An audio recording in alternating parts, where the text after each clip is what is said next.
करवीर महात्म्य ग्रंथात द्वारका भेट म्हणून उल्लेख असलेल्या हुतात्मा पार्क येथील श्री द्वारकाधीश गोपाळकृष्ण आणि श्री लिंगेश्वर महादेव मंदिराचा जीर्णोद्धार व संवर्धन कार्य पूर्ण होऊन मंदिरात धार्मिक विधीनुसार मूर्तींची पुनर्प्रतिष्ठापना करण्यात आली। या पवित्र सोहळ्याला श्री महादेव रामचंद्र यादव महाराज, लक्ष्मीनारायण मंदिर ट्रस्टचे सचिव राजेंद्र शर्मा आणि आंतरराष्ट्रीय कृष्ण भावनामृत संघ कोल्हापूर शाखेचे प्रतिनिधी प्रमुख पाहुणे म्हणून उपस्थित होते। वेदमूर्ती विशाल जोशी आणि त्यांच्या सहकाऱ्यांनी वेदघोषासह प्राणप्रतिष्ठा विधी पार पाडले। गेल्या 4 वर्षांपासून जय शिवराय मित्र मंडळ आणि हुतात्मा पार्क उद्यानप्रेमी मंडळ यांच्यातर्फे या प्राचीन मंदिराच्या पुनरुज्जीवनासाठी सातत्यपूर्ण प्रयत्न केले जात होते। अखेर मंदिराचा संपूर्ण जीर्णोद्धार पूर्ण झाला असून आता मंदिराचे सौंदर्य आणि आध्यात्मिक वैभव नव्याने उजळून निघाले आहे।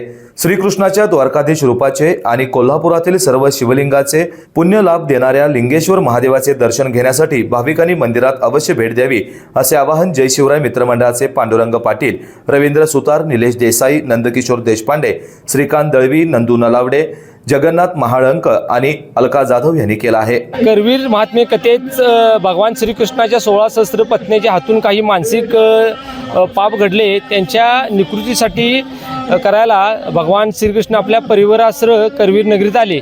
इथे आल्यानंतर जयंती आणि गोमती नदीच्या असलेल्या तीरावर म्हणजे हुतात्मा गार्डन परिसरात त्यांनी आपले वास्तव्य केले। द्वारका तयार झाली, तर प्रतिद्वारका तयार झाली।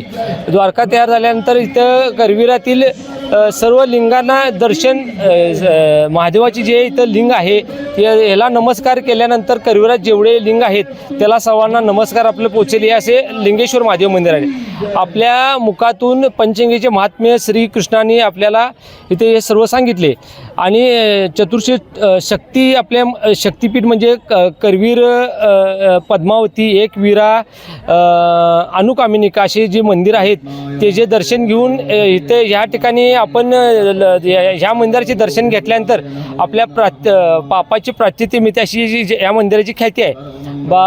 जय शिवराय मित्र मंडळ आणि गार्डन ग्रुप सदस्य, योगा वर्ग या सगळ्यांनी मिळून ह्या मंदिराचा जीर्णोद्धार केला आहे आणि ही मूर्ती एकदम प्राचीन आहे। स्फटिक दगडापासून ही बनलेली मूर्ती आहे। हे लिंगेश्वर महादेव पण स्फटिक दगडापासून बनलेले आहेत आणि ह्या मंदिराचा जीर्णोद्धार करायला आम्हाला साधारण 3-4 वर्षे लागले आणि ज्या इथं हे करताना आम्ही बऱ्याच गोष्टी इथल्या मंदिरात बागेतल्या काढलेल्या रिलिंग किंवा इथली दगडे, घडू दगडे ही वापरून आम्ही हे सगळं केलेलं आहे आणि तरी सर्व कोल्हापूर करवीर नगरीतल्या लोकांनी आज मंदिर मूर्ती बसलेली आहे वज्रलेप करून, तर सर्वांनी येऊन या मंदिराचं दर्शन घेऊन भेट द्यावी मंदिराला।